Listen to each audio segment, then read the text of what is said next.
दोस्तों, अगर आप भी हमसे अपना CGPDTM का इंटरव्यू एक्सपीरियंस शेयर करना चाहते हैं तो आप हमें इस नंबर पर व्हाट्सएप कर सकते हैं 9860966974। आज के इस वीडियो में दोस्तों हम लोग डिस्कस करेंगे टेक्सटाइल इंजीनियरिंग का किसी एक कैंडिडेट का पूरा इंटरव्यू एक्सपीरियंस जो कि आपके लिए यूज़फुल हो सकता है। तो चलिए शुरू करते हैं।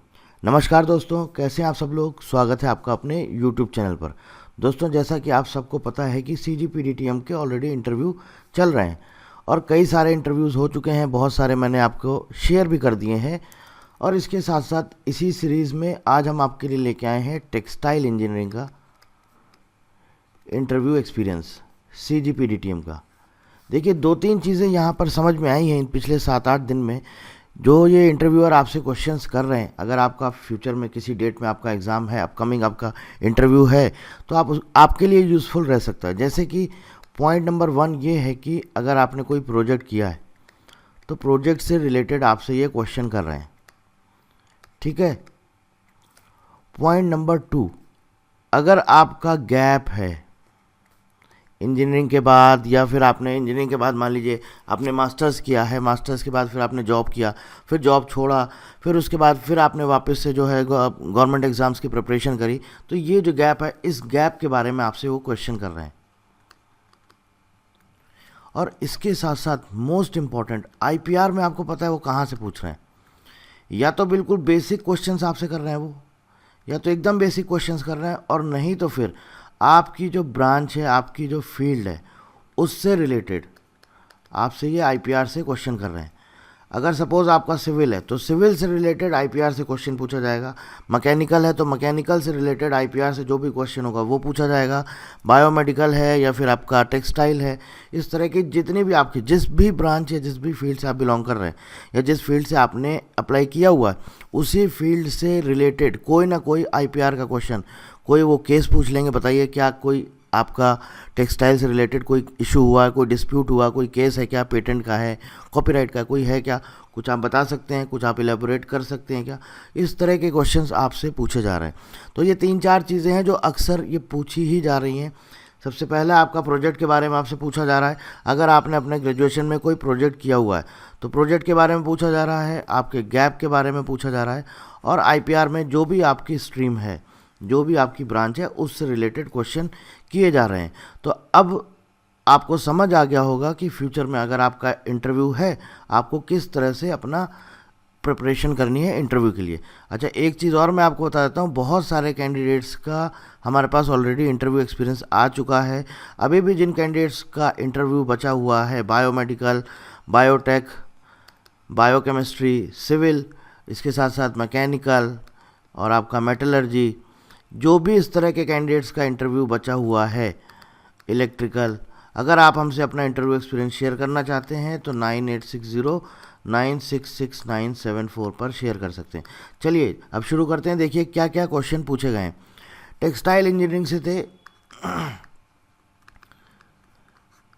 वही सेम प्रोसीजर जैसा कि सबके साथ होता है। आप वहाँ पर गए, फिर वहाँ पर NTA का रजिस्ट्रेशन डेस्क रहता है, वहाँ पर आपको रजिस्ट्रेशन करना होता है, वहाँ पर आपको कॉल लेटर दिखाना होता है, कॉल लेटर चेक करते हैं, उसके बाद फिर वो आपको वेटिंग एरिया में वेट करना होता है, फिर वो आपको NTA का कैंडिडेट आता है, फिर वो 6th फ्लोर पर ले जाता है, फिर वहाँ पर आपके डॉक्यूमेंट्स वेरीफाई किए जाते हैं। डॉक्यूमेंट्स वेरीफिकेशन के बाद जब ये हो जाता है, डॉक्यूमेंट्स वेरीफिकेशन में भी आपका 10th का, 12th का मार्कशीट और साथ में आपका ग्रेजुएशन का मार्कशीट, सर्टिफिकेट या डिग्री, और वैलिड आपका फ़ोटो ID प्रूफ ID, ये डॉक्यूमेंट्स वेरिफिकेशन के पास बाद में फिर जो आपका इंटरव्यूअर, जहाँ पे आपका इंटरव्यू रूम होता है, वहाँ पर बाहर आपको वेट करने के लिए बोला जाता है, और फिर आपको इंटरव्यू के लिए कॉल आता है, और 20 से 25 मिनट तक आपका इंटरव्यू चलता है। तो चलिए देखते हैं इनसे क्या क्वेश्चंस पूछे गए हैं। फर्स्ट क्वेश्चन इनसे पूछा गया है, they started by reading my name. अच्छा, जो इंटरव्यू जो आपका कर रहे हैं, जो इंटरव्यू पैनल है, इनके भी पैनल में 3 मेंबर थे। 3 मेंबर थे, एक फीमेल जो कि मोस्टली HR के क्वेश्चन कर रही थी, और बाकी जो 2 थे वो आपके मेल कैंडिडेट्स थे, नॉट कैंडिडेट्स, मेल इंटरव्यूअर। और ये आपके टेक्निकल राउंड के जो भी क्वेश्चंस आंसर्स हो रहे थे, वो टेक्निकल राउंड के आपके क्वेश्चंस ही आपसे कर रहे थे, ठीक है। 3 मेंबर थे।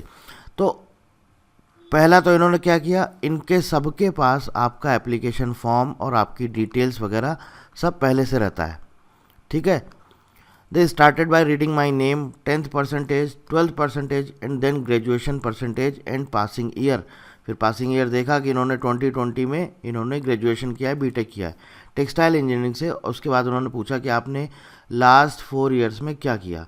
तो ये जैसा कि इन्होंने बताया कि ये एलएलबी कर रहे थे और इनका एलएलबी कंप्लीट हुआ है 2023 में। अब क्योंकि एलएलबी कर रहे थे, लॉ का काम कर रहे थे, लॉ से रिलेटेड उन्होंने पढ़ाई करी है, तो अब इनके ऊपर लॉ से ही क्वेश्चन पूछे जाने थे, ऑब्वियस है, और ज़्यादातर क्वेश्चन वही पूछे गए। क्वेश्चन नंबर 3 पूछा गया है, what prompted you to go for LLB after BTech. BTech के बाद आपको ऐसा क्या लगा कि आपको एलएलबी करना चाहिए, मतलब लॉ की पढ़ाई करनी चाहिए, ऐसा आपको क्या लगा। इसके बाद इनसे पूछा गया है कि अगर आपको एक चांस दिया जाता है तो आप किस डायरेक्शन में अपना करियर चूज़ करेंगे, लॉ या फिर technical field. In which direction I would choose a regular career if given a chance, law और टेक्निकल फील्ड। इसका भी इन्होंने आंसर किया है। हाउ कैन योर लीगल, या अगला क्वेश्चन इनसे पूछा गया, how can your legal knowledge would be helpful in role of a patent examiner. तो जो आप लॉ की पढ़ाई कर रहे हैं, ये जो लीगल नॉलेज है, ये पूछा गया है कि आपका पेटेंट एग्जामिनर में ये क्या मदद कर सकता है, इस रोल में ये आपका जो लीगल नॉलेज है ये क्या मदद कर सकता है। अब क्योंकि वो लॉ की ही फील्ड से हैं तो ऑब्वियस है उन्होंने आंसर किया है और अच्छा आंसर किया है और इनको काफ़ी सारी चीज़ें पता भी थी। क्वेश्चन नंबर 6 इनसे ये पूछा गया, if you are selected here would you miss out practising of an advocate. ये इनसे क्वेश्चन पूछा गया, अगर मान लीजिए आप यहाँ पर सेलेक्ट हो जाते हैं तो फिर आप एडवोकेट की प्रैक्टिस कैसे करेंगे। तो इसका भी उन्होंने आंसर किया कि ये पार्ट टाइम हम कभी भी कर सकते हैं। ठीक है, नेक्स्ट क्वेश्चन इनसे पूछा गया, अब ये आईपीआर से रिलेटेड पूछा गया है, functions of patent examiner. Patent examiner, ठीक है, पेटेंट एग्जामिनर, इसको भाई आप लोग पढ़ लीजिएगा कि इंपॉर्टेंट है क्योंकि आपका यही जॉब है। पेटेंट एग्जामिनर का फंक्शन क्या, मतलब बेसिकली पेटेंट एग्जामिनर काम क्या करते हैं, वर्क प्रोफाइल, ये आप लोग दोस्तों ज़रूर पढ़ लीजिएगा। पेटेंट एग्जामिनर का वर्क प्रोफाइल ज़रूर पढ़ लीजिएगा क्योंकि आपसे रिलेटेड है और आपसे पूछा जा सकता है। नेक्स्ट क्वेश्चन इनसे पूछा गया है, if it's a product of India, अगर मान लीजिए कि ये इंडिया का प्रोडक्ट है तो इनसे पूछा गया है, can we file a patent in US directly without applying patent in India. इसका भी इन्होंने आंसर करेक्ट आंसर किया है। ठीक है, तो क्वेश्चन क्या पूछा गया, अगर मान लीजिए कोई प्रोडक्ट है इंडिया का तो क्या हम इंडिया में पेटेंट ना करा के हम सीधे बाहर किसी दूसरी कंट्री में करा सकते हैं। जी हाँ, ठीक है, इस तरह का इनसे क्वेश्चन किया गया है। अगला क्वेश्चन पूछा गया, अब ये सब देखिए आप देख सकते हैं यहाँ से इनसे सारे मोस्टली क्वेश्चन आईपीआर के ही पूछे गए हैं। Why China applies more number of patents in India rather than in China itself. China India में ज़्यादा से ज़्यादा पेटेंट क्यों अप्लाई करता है जबकि खुद अपनी कंट्री में कम करता है। तो ऐसा इनसे क्वेश्चन पूछा गया है पेटेंट से रिलेटेड। इसके बाद देखिए, अब क्योंकि टेक्सटाइल फील्ड से थे तो टेक्सटाइल से भी इनसे क्वेश्चन कर लिया गया है, case regarding textile patent dispute. कोई आपको केस पता है क्या।